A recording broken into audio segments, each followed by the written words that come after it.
name's Stephen Meikle. And how long have you been training in Muay Thai for? I've been training Muay Thai for about 12 years now. What made you get into this sport? I was a student at Caledonian University. I was just drinking and smoking and being the usual student.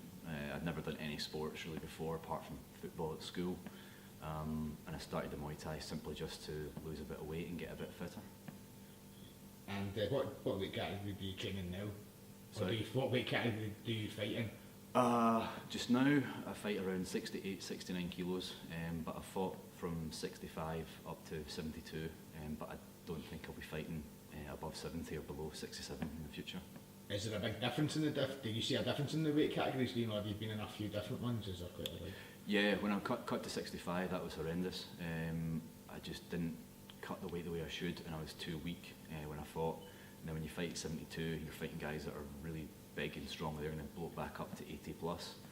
So that makes it a bit more difficult to fight them at that sort of weight. So I prefer to stick around 68, 69.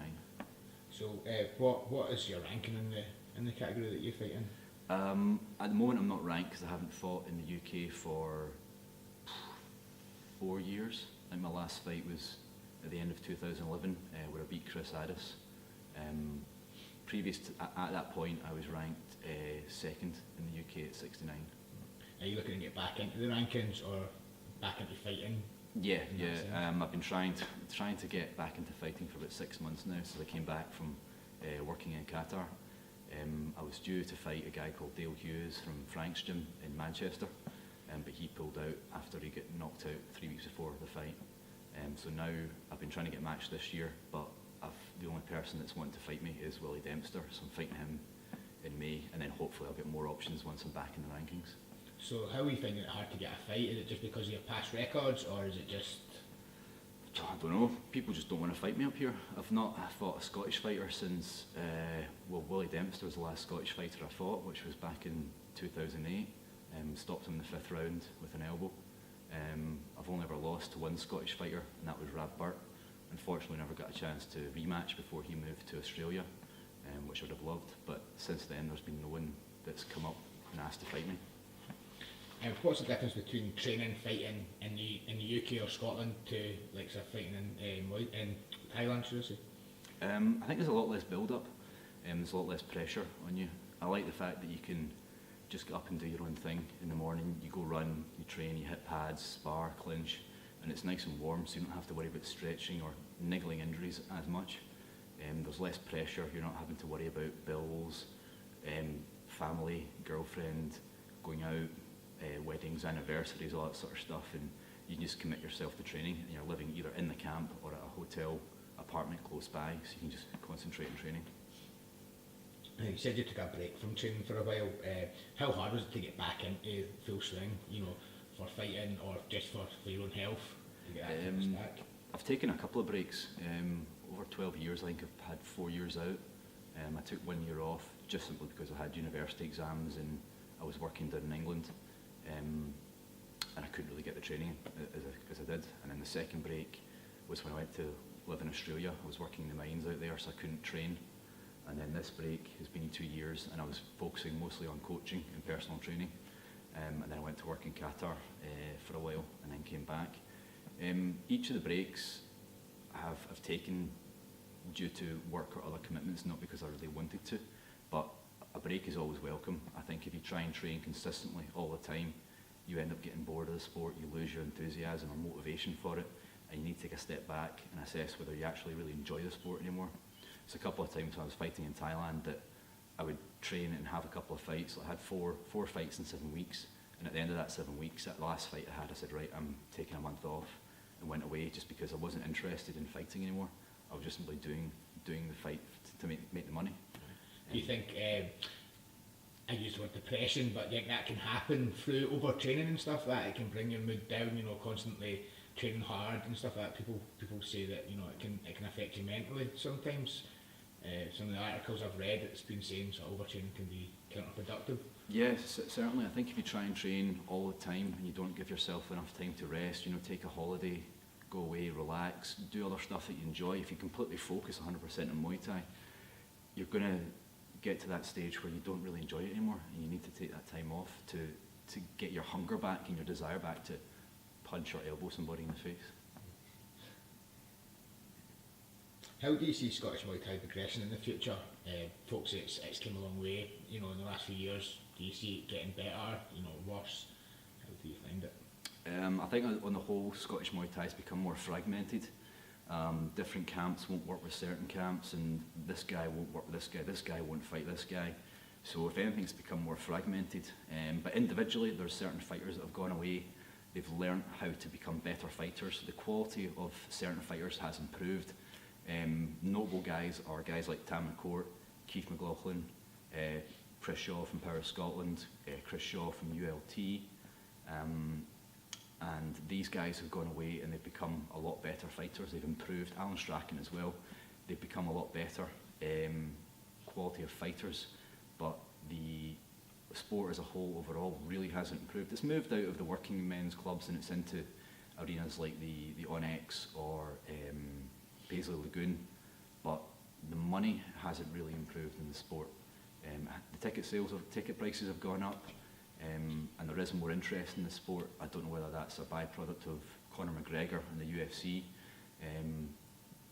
but a lot of the time I think it's the individual has improved to a certain extent, but the sport overall has become more fragmented and people are wanting to keep their own little piece of the pie, even though it's still a niche sport. So how would you say we could make it better then if you could mould it into what it should be or what you think it should be? How could the sport become a better place to train? And you're saying that folk are going to Thailand to train. How can we bring that down into the C-class fighters, so they can get that experience from Thailand? I think one way would be for promoters and different gyms to work together instead to try and develop the Scottish Thai boxing. I mean, it is improving individually, such as the two Scottish fighters, Amy Purney and Keith McLaughlin, were named British Fighter of the Year. Now that's a big step forward because there's a lot of good talent down in England. I think with C-class fighters, they need to go down south. A lot of the time is when they train up here and they fight up here, all they become is champion of the neighbourhood. Nobody knows them. I think a lot of people think that Muay Thai started in Renfrew. It didn't. People need to go down south and train and fight. Go to Thailand, have a couple of fights, see how they get on, because there's literally about thousands of people over there who are better than most of the guys in Scotland. And they don't realise that till they get there and they see the quality of the fighters. Andrew Miller's over there just now and he's doing well and realising how difficult it is to continually fight and train over there. And I found it myself, there is so many good fighters out there. So go and challenge yourself rather than building it up for 8 weeks, posting photos of what healthy meal you're having and how great training is. Training's not great, training's a rigmarole. It's difficult, it's tiring, you get time away from your family and your loved ones. You're waking up early, going for runs, you're training, you're hitting pads. You're exhausted day in, day out, but a lot of these people think it's about food photos and how well they're doing. They're not really putting the training they need to get to that better level. So a lot of C-class fighters will have a couple of fights and then go, nah, I'm done with it, and they'll move off. If we want to produce a better quality of fighter to come through A-class, people need to work together to improve.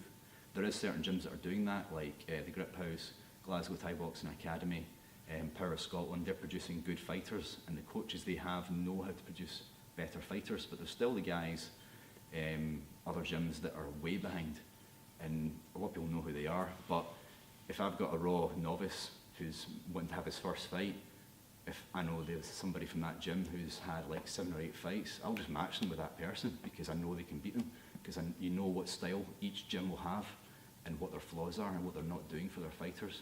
So to take the sport forward, I think the best thing would be to everybody to work together to improve, i.e. sharing information. Sparathons, such as Craig Flown organised a sparathon, that's great because you see different fighters and how you can respond to them when you're fighting. And I think the other thing would be for people just to start talking. A lot of the time is they're sort of keeping information from each other and not really sharing anything. I don't really see why. It's still a very small sport. There's no point holding on to it as though it's some sort of secret martial art and we can't share our powers with anybody else. We need to just start talking to each other. Do you think that's the difference why the UFC's took off so much? Because it is out there, it is working together probably in a more way. Yeah, I think to a certain extent there's a lot of the UFC. Plus they've got the sponsorship. Dana White is pushing the UFC forward, which is making MMA more popular. They're getting the sponsors and they're getting the TV coverage, whereas Muay Thai is still seen as a sort of background, a sort of back alley sport. I think also with the WBC coming into the UK, they are just bastardising the ruling and the scoring. People have been going to Thailand and training and becoming better, and they've learnt the scoring. So now the new breed of people coming through, guys like Nico Carrillo, Stephen Irvin, they're all improving and they know how to score. They know how to win a Muay Thai fight. WBC have come in and gone, no, that's not what we want to do. We want everything to score normal. Now that disadvantages a lot of people from Scotland if they ever go and fight in Europe or they go and fight in Thailand. They'll go there and think they've won, throwing lots of little punches or lots of little flimsy knees, but they're not because the scoring's so different.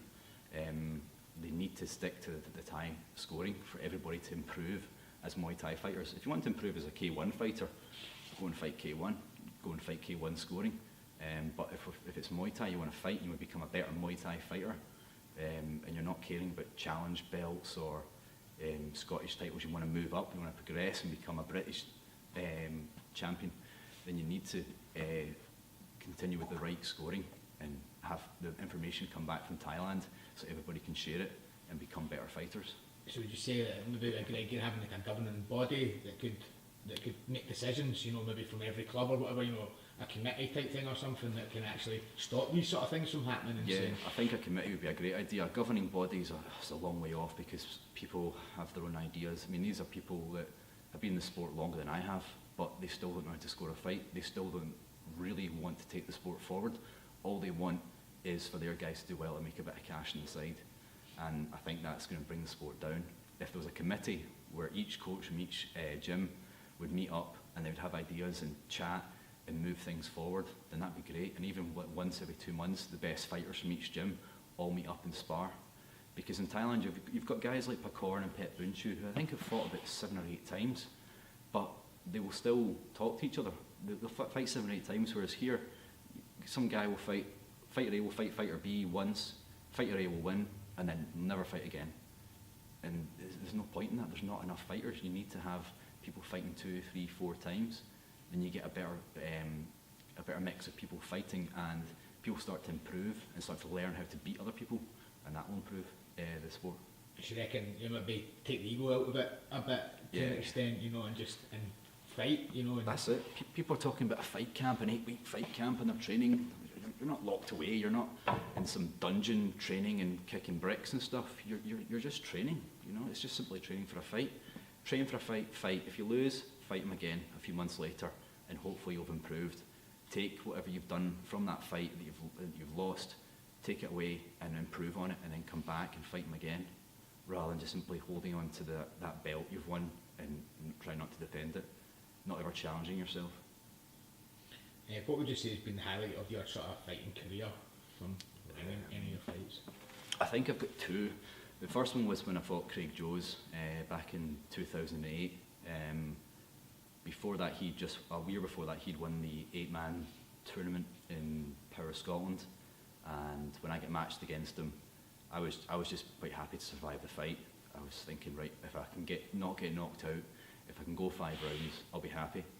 And from the training that I'd done in Thailand and the way that I'd been trained for that fight, I found I was able to beat him, quite convincingly, and I was over the moon. It made me realise that I'd moved up, I'd progressed, and got to that next stage of my career. And I think the second most memorable thing that's happened is to fight when I fought in Channel 7 in 2009, I think it was. I was probably the last foreigner to fight on Channel 7 and the only British fighter to ever fight on Channel 7. Now they won't let foreigners fight at all. I was representing Fairtex at the time. I was sponsored by them, and I fought a strong Italian fighter from Eminent Air. Going into the 5th round, I was way behind on points, like 50-1 behind, and I managed to win in the 5th round and make a lot of people happy, and then a lot of gamblers unhappy. But that was a great experience, fighting live on Thai TV on Channel 7, which very few people get to do. So how come it's so hard to fight on Channel 7? Why have they stopped foreigners or British fighters doing that? Is it? A lot of the fights in Thailand are centred around gambling.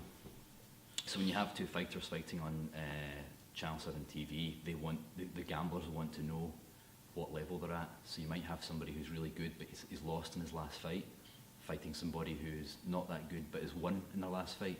So it makes it a good competitive battle where you don't really know who's going to win, but each of the gamblers will have their own information gained from the gyms and previous fights, and they'll think, right, okay, he's going to win, so they'll gamble on it. And if you knock the guy out in the first, I think it's the first 2 rounds, you get an extra purse. So these fighters really go for it. People complain that the first 2 rounds of Muay Thai fight are boring because there's no scoring, blah blah. Not the case in Channel 7. In Channel 7 they go for it from the first bell. They will just keep fighting. And I think the foreigners not fighting there, the Thais go through stages of wanting foreigners to fight and enjoying them. Guys like Raman Decker, Danny Bill, Rob Kamen, and Damon Alamo. But I think with Channel 7, they want to keep it strictly for Thais for whatever reason, I'm not sure. But I think it's just that having a foreigner fight is a bit of a wild card fight. Nobody really knows who's going to win. And I think the Thais want to keep it only Thais on that show.